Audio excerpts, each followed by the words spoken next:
શરૂઆત છે.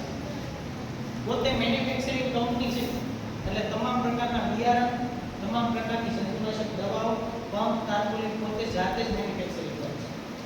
કોઈ પાસેથી લાઈન ટ્રેડિંગ કરતી નથી. એગ્રોજીવન જે છે ડાયરેક્ટ ખેડૂત સુધી પહોંચાડે છે. વચ્ચે કોઈ ક્રાઇટેરિયા કે કોઈ સબડીલર કે કોઈ છે નહીં.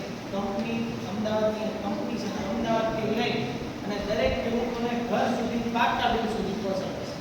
બિલ વગર કંપનીની કોઈ પણ પ્રોડક્ટ આવતી નથી. કપાસની અંદર તમને વાત કરું તો એગ્રોજીવનમાં સીડ ડિવિઝનની અંદર કપાસની બે વેરાયટી છે, લગડી અને કેજે કોડ. લગડી વેરાયટી જે છે એનું ઝીણું જે છે એ મીડિયમ છે. ખીલામણની જાત છે એટલે તમારે સુકાવાનો પ્રશ્ન નહીં રહે. ગમે એટલો વરસાદ પડશે તો સુકા જવાનો જે પ્રશ્ન રહેતો હોય ત્યાં અંદર તમને જોવા મળશે. અને ખાસ મેઇન વસ્તુ કે ગુલાબી ઈયળ.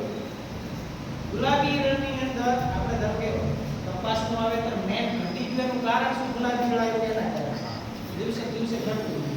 પણ આની અંદર તમને 2 થી 3% આવ નહીવત બરોબર ગુલાબી ઈયળ તમને જોવા મળશે નહીં.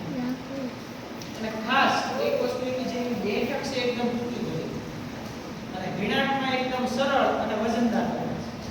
તમે જે પણ કપાસ વાવતા છો, આપણે સારો જ વાવતા હોય બધા કપાસ, ખરાબ કપાસ તો કોઈ વાવતો હોય જ નહીં.